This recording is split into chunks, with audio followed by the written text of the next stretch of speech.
గురువుగారు తపో సంపన్నులు, ఋషులు, మునులు, యోగులు వీళ్ళ మధ్యన తేడా ఏమిటి? వీరి యొక్క ప్రత్యేకత ఏమిటి? ఈ 4 వర్గాల పట్ల తేడా చాలా ఉన్నది. తపో సంపన్నులు కేవలం ఒక కార్యార్థి అయి కదలకుండా ఒక చోట ఉండి ఒక దీక్షగా దాన్ని పొందటం తపస్సు. వాళ్ళు ఎప్పటిదాకా తపస్సు చేస్తారయ్యా అంటే వాళ్ళు అనుకున్నది సాధించేంత వరకు కదలకుండా తపస్సు చేస్తారు. ఆ తపస్సు ఎప్పుడైతే సాధన జరుగుతుందో అనుకున్నది సాధిస్తారో తపస్సు అక్కడితో ఆగిపోతుంది. అది అంతవరకే. దీన్ని కార్యార్థమైనటువంటి భక్తి అంటాం. ఒకానొక కార్యం కోసం వాళ్ళు తపో సంపన్నులు, తపస్సు బాగా కలిగినటువంటి వాళ్ళు. ఆ తపస్సు వల్ల అనేక రకాలైనటువంటి శక్తులను పొంది ఉంటారు వాళ్ళు. యోగులు యోగ సాధన చేస్తారు. వీళ్లకు మంత్రంతో పని లేదు, కేవలం ధ్యానం. మనం మనస్సుని తీసుకువెళ్ళి ఆ భగవంతుని యందు లగ్నం చేయటం. ఆ లగ్నం చేయడానికి వాళ్ళు అనేక రకాలుగా మానసికమైనటువంటి స్థితిని మార్చుకుని దాన్ని శుద్ధిపరచి ఆ భగవంతుని వద్దకు చేరుకుంటారు. వాళ్ళని యోగులు అంటాం. వాళ్ళు కేవలం దేని వరకయ్యా అంటే ఆ యోగము అంటేనే కలయిక. ఎవరితో కలయిక అంటే భగవంతునితో కలయిక. అక్కడితో వాళ్ళ యొక్క వాంఛ, వాళ్ళ యొక్క పరిస్థితి ఆగిపోయింది ఆ యోగులకు.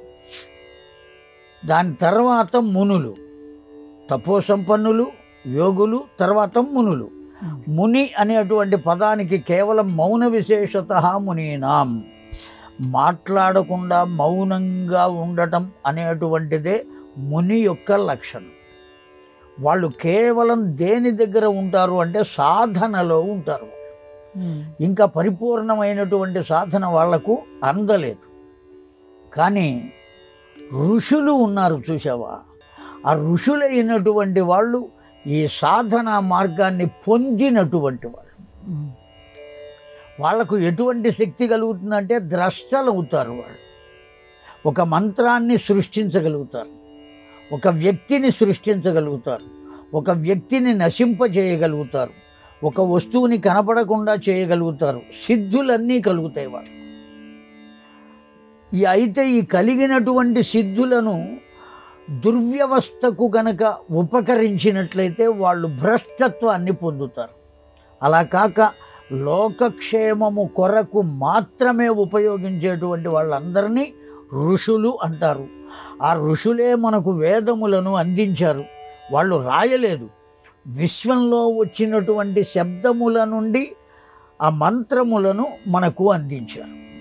ఆ ఋషులే అనేకములైన మంత్రములను అందించారు. ఋషులే వేదముల ద్వారా ధర్మములను తెలియజేశారు. అందుకనే మన ధర్మాన్ని ఏమంటారు?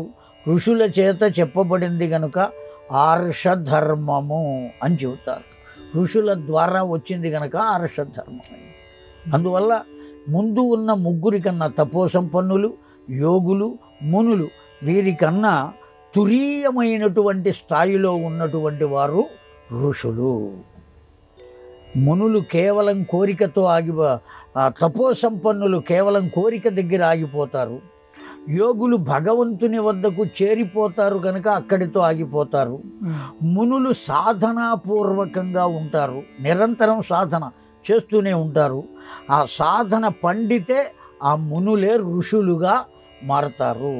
ఆ ఋషులు పరిపూర్ణమైనటువంటి దైవశక్తి కలిగిన వాళ్ళు అయి ఉంటారు. భూత భవిష్యత్ వర్తమానములను తెలుసుకోగలుగుతారు, అన్నీ చేయగలుగుతారు.